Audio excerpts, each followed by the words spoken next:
Hello everyone, welcome to my YouTube channel keep learning with Divya. तो जैसा कि मैंने आप लोगों को पिछले वीडियो में कहा था कि मैं आपको फेरॉइड का कॉन्सेप्ट क्लियर करवाऊंगी। हो सकता है इसमें 2 वीडियोस मेरे बने, लेकिन आपका कॉन्सेप्ट बहुत अच्छे से क्लियर हो जाएगा। ठीक है, इसके एज सच मैंने कोई नोट्स नहीं बनाए, क्योंकि जो हमारा इग्नो की साइकोथेरापेटिक बुक है उसमें बहुत अच्छे से दे रखा है। आप उसे रीड कर सकते हैं। जब मैं आपको उसको अपनी लैंग्वेज में समझाऊंगी तो आप उससे कोरिलेट कर पाएंगे। ठीक है, और एक वसंत कोठारी जी की बुक है जो मैं फॉलो करती हूँ, मैंने आप लोगों से पहले भी कहा है। परचेज करना चाहो कर सकते हो, अदरवाइज इग्नो में भी सफिशिएंट है। ठीक है, तो चलिए टाइम वेस्ट ना करते हम स्टार्ट करते हैं। सबसे पहले आपको पता होना चाहिए वो फ्रॉइडियन जो फ्रॉइड ने जो थ्योरी दी थी वो उसका नाम क्या था, साइको एनालिटिक थ्योरी। तो साइको एनालिसिस होता क्या है, इसको ध्यान से समझिए। साइको एनालिसिस होता है कि हमारे पास तो माइंड कैसा, एक हमारा होता है कॉन्शियस माइंड, जो कि जैसे मैं आपको पढ़ा रही हूँ कॉन्शियसली पढ़ा रही हूँ, मुझे पता है मैं आपको टीच कर रही हूँ। ठीक है, एक होता है हमारा अनकॉन्शियस माइंड, जिसका हम लोगों को ज़्यादा पता नहीं होता है। जो कहते हैं ना कि जब हम रात को जैसे सपने आते हैं कुछ एकदम से कोई चीज़ है, तो अनकॉन्शियस माइंड हमारा बहुत इंपॉर्टेंट रोल प्ले करता है। हम चीज़ें भूलते थोड़ी ना है। हमारे साथ कोई हादसा हुआ, हमें किसी ने बहुत ज़्यादा हर्ट किया, या कोई भी मेमोरीज मोमेंट्स हैं, हम भूलेंगे नहीं। वो कहते हैं ना कि भूल जाते हैं, भूलते नहीं है। That is settled inside our brain में, तो डीप रूटेड है वो सब चीज़ें। ठीक है ना, कई बार कुछ लोग बहुत परेशान होते हैं, उन्हें पता ही नहीं कि हम क्यों परेशान हैं। तो साइको एनालिसिस का मतलब है कि जो आपके मेमोरीज हैं उन सबको बाहर निकाल के आपका ट्रीटमेंट करना।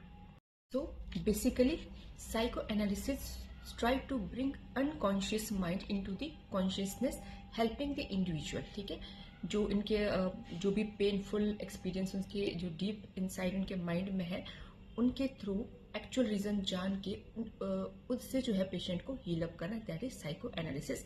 पहले दिस ट्रीटमेंट जो है, जो डिप्रेस्ड पर्सन होते थे, जो लाइफ से बहुत ज़्यादा परेशान होते थे, उन लोगों के लिए ये ट्रीटमेंट जो है इस्तेमाल किया जाता था। ठीक है, यहाँ तक clear what is psycho analysis. I think अब आप लोगों को इसमें कभी परेशानी नहीं आएगी, आप अपनी लैंग्वेज में इसको लिख सकते हैं। ठीक है, अब नंबर 2 पॉइंट, फ्रॉइड ने 2 टर्म्स दी थी, बेसिक ह्यूमन ड्राइव्स। उसने कहा था कि ह्यूमन ड्राइव 2 चीज़ों के ऊपर ही डिपेंड है ह्यूमन की लाइफ, एक है लव और एक है एग्रेशन।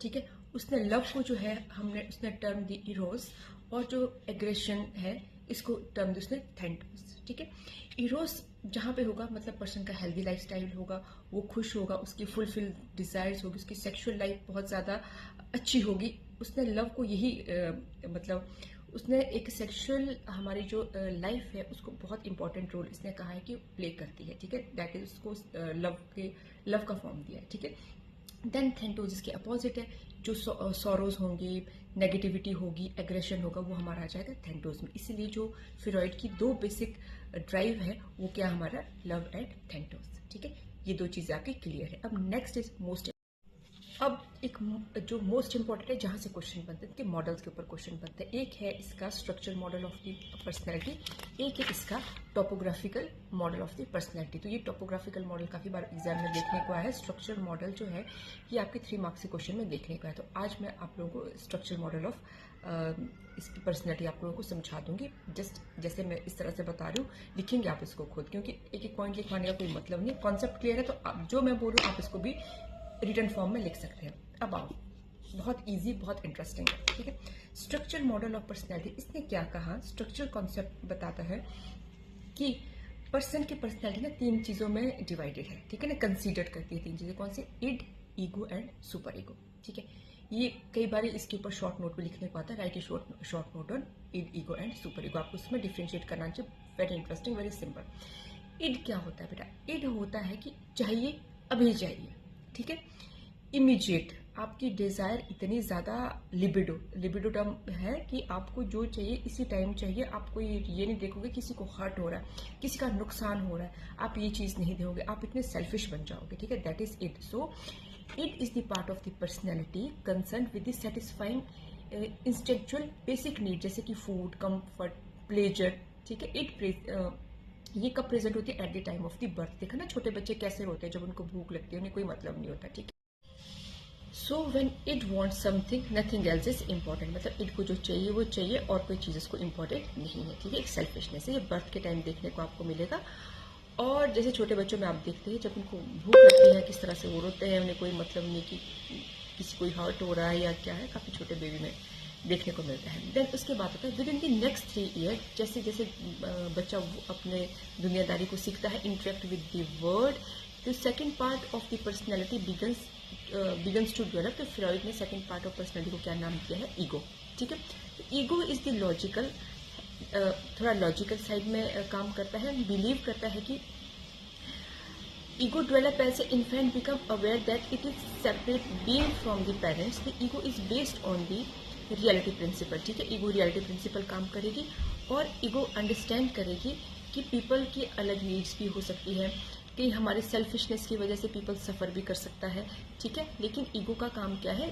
जो इड है, इड को ये नॉर्मलाइज करता है, लेकिन सारे सर्कमस्टांसेस को देख के। ठीक है, अब क्या होता है कि मैंने यही कहा है कि ego jobs to meet the need of the id while taking into the consideration the reality and the situation. तो आई थिंक आपको इड और ईगो में डिफरेंस समझ आ गया होगा। अब लास्ट हमारे पास क्या है? बाय द एज ऑफ 5 साल तक पहुंचते पहुंचते क्या होता है? So by the age of the 5 end of the phallic stage of the development the super ego develop. एक फेलिक स्टेज है जो कि आप हम नेक्स्ट टॉपोग्राफिक वाले पर्सनल स्टेजेस जब करेंगे उसमें है, थोड़ा सा बता देते हैं। ये फेलिक स्टेज होती है 3 to 6 ईयर तक चलती है। इसमें जो है हमारे पेरेंट्स, बच्चे जो है ना, जैसे मदर है तो बेबी बॉय अपने मदर से ज़्यादा अटैच होगा और गर्ल जो है फादर से अटैच होगी। तो ये कॉन्सेप्ट हम नेक्स्ट में करेंगे। ठीक है, जब फेलिक एज की जो है हमारा एंड होता है तो हमारी कौन सी पर्सनैलिटी स्टार्ट होती है? सुपर ईगो टर्म उसको दिया गया। सुपर ईगो जो है बहुत ही मॉरल वैल्यूज़ की तरफ जाता है। ठीक है, तो मैं बता देती हूँ। Super ego is the moral part of us and develop due to the moral and the ethics placed by our care giver. जो केयर गिवर ने बच्चों को दी होगी वो उसकी तरफ जाएगा। ठीक है ना, सुपर ईगो बहुत ही ज़्यादा मतलब सोच समझ के चलने वालों में से है।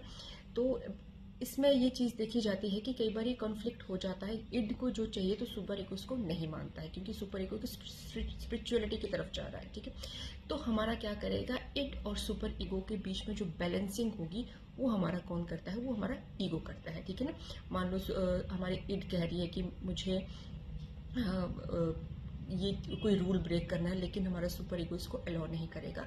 लेकिन ईगो कुछ ना कुछ ऐसा बीच का रास्ता निकाल देगा जो सेटिस्फाई करेगा इड को भी और सुपर ईगो को भी।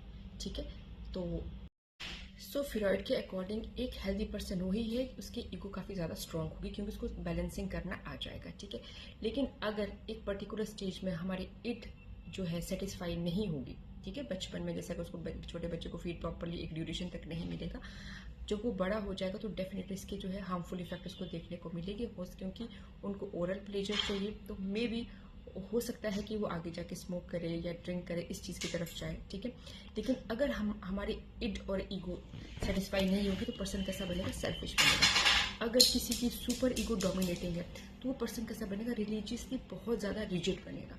ठीक है ना, मतलब रिलीजन को लेके, हर चीज़ को लेके एक्सेस रिलीजियस, और उसे कोई झुका नहीं सकता, बस एक ही तरफ वो चलता जाएगा। इसीलिए हेल्दी पर्सन कौन है? जिसके अंदर ईगो होगी, जो कि इड और सुपर ईगो को जो है सेटिस्फाई करेगा। आई होप आप लोगों को ये कॉन्सेप्ट अच्छे से क्लियर हो गया होगा। फिर भी कोई डाउट हो तो आप मुझे बताना। ठीक है, कल हम करेंगे टॉपोग्राफिकल मॉडल ऑफ पर्सनैलिटी। ये हमारा क्या था? ये था हमारा स्ट्रक्चर मॉडल ऑफ पर्सनैलिटी। तो अगर आता है स्ट्रक्चर मॉडल ऑफ पर्सनैलिटी तो आपको इड, ईगो और सुपर ईगो के बारे में बताना है।